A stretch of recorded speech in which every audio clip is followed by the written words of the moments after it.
मौलाना शमसुद्दीन के तमाम बयानात और डेली दर्स कुरान को सुनने के लिए मौलाना शमसुद्दीन यूट्यूब चैनल को सब्सक्राइब करें और साथ में बेल के आइकन को लाजमी दबाएं ताकि हर नई आने वाली वीडियो आपको मिलती रहे। हज़रत उज़ैर अलैहिस्सलाम का वाक़या सूरह बकरा में 30 पारे के अंदर अल्लाह ने जिक्र फरमाया कि बैतुल मुक़द्दस को बुख्ते नसर ने उजाड़ दिया, उसकी ईंट से ईंट बजा दी, उसकी जितनी बाहर की फसीलें थी उन सब फसीलों को उसने बर्बाद कर दिया।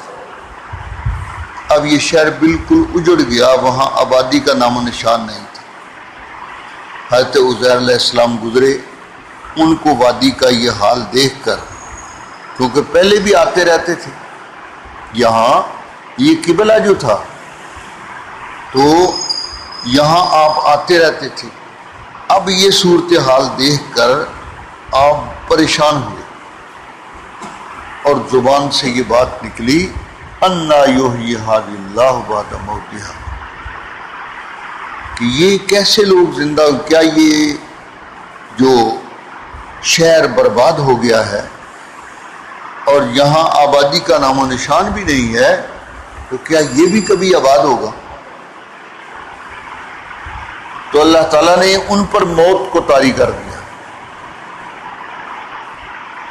और मौत तारी कर दी।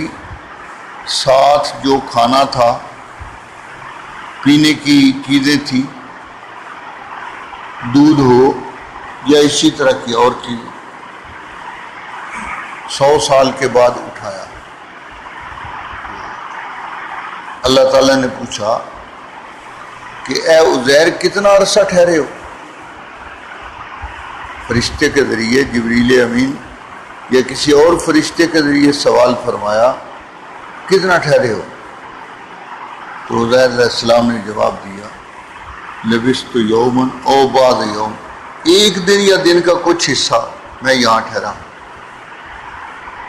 देख लें, मखलूक का इल्म जो है वो महदूद है और खालिक का जो इल्म है वो मुहीत है और गैर महदूद है। उन्होंने समझा कि एक दिन या दिन का कुछ हिस्सा मैं ठहरा हूं, जबकि ठहरने की मुद्दत जो है 100 साल थी, पूरी सदी। और फिर कुदरत का दूसरा नमूना, उनके पास जो सामान था खाने पीने का, सामान खाने पीने का गर्मी की वजह से मुतासर बहुत जल्दी होता है और सर्दी की वजह से भी मुतासर होता है।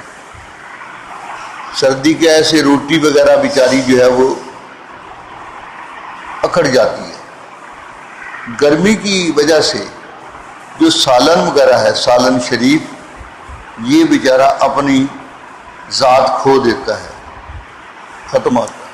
इस ताफ़ुन इसके अंदर पैदा हो जाता है सूर्य की हरारत की वजह से। अब उनके पास दूध था और खाने वाली चीजें थी।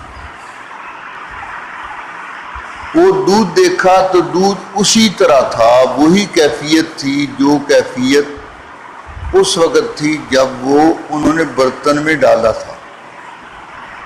100 साल गुजर गया है, दूध महफूज, और जो उनका जानवर था सवारी का गधा, वो 5, 10, 15 साल जिंदा रहते हैं, लेकिन वो गधा मर चुका था और मट्टी का ढेर बन चुका था।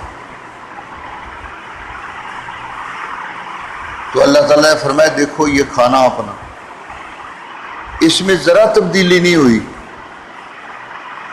जरा बराबर इसमें तब्दीली नहीं हुई। और ये गधा देखो, ये गधा तुम्हारा, उसका वजूद ही नहीं रहा, मट्टी बन गई सारी।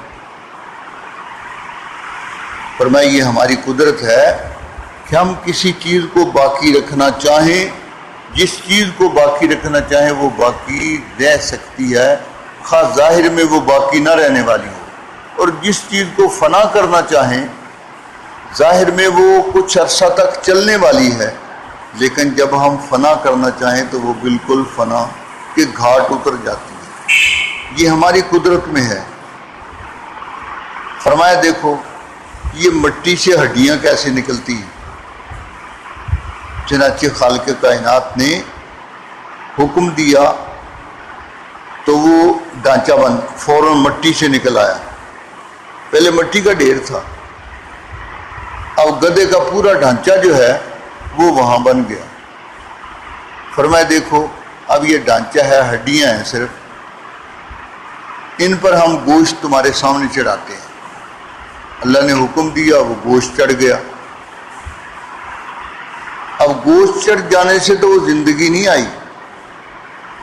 خالق کائنات نے وہ جو روح اس سے نکالی تھی اس روح کو اس میں دوبارہ داخل کر دیا. جب روح اس میں داخل ہو گئی وہ زندہ ہو کر اٹھ کھڑا ہوا اور کھڑے ہو کر اس نے وہ آواز جو گدھے کی مخصوص آواز ہوتی ہے وہ اس نے نکالی،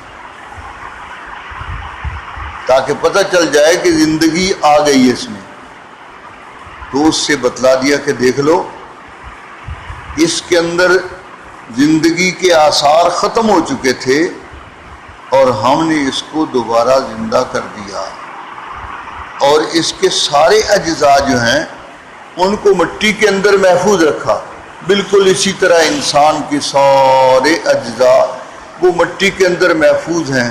قیامت کے دن جب اللہ چاہیں گے تو اس وقت دوبارہ انسان کو اسی شکل کے اندر ان پوروں سمیت، یعنی اس کے جسم کا کوئی حصہ بھی وہ اس سے جو الگ ہو چکا وہ بھی اس سے الگ نہیں ہوگا، واپس دے دیا جائے گا، پورا کر دیا جائے گا.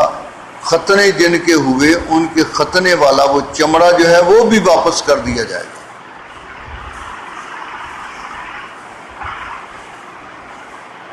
جسم کا کوئی عضو، کوئی حصہ وہ ضائع نہیں ہوا. تو یہ کس کی قدرت ہے؟ یہ اللہ کی قدرت ہے. یہ کس کا علم ہے کہ جس نے ان ذرات کو میں سے کسی کو ضائع نہیں ہونے دیا؟ یہ اللہ کا علمی محیط ہے. اللہ نے اپنے علم سے ان کو باقی رکھا، محفوظ رکھا اپنی قدرت سے، اور اب ان کو دوبارہ اللہ تعالیٰ نے چاہا تو زندہ کر دیا.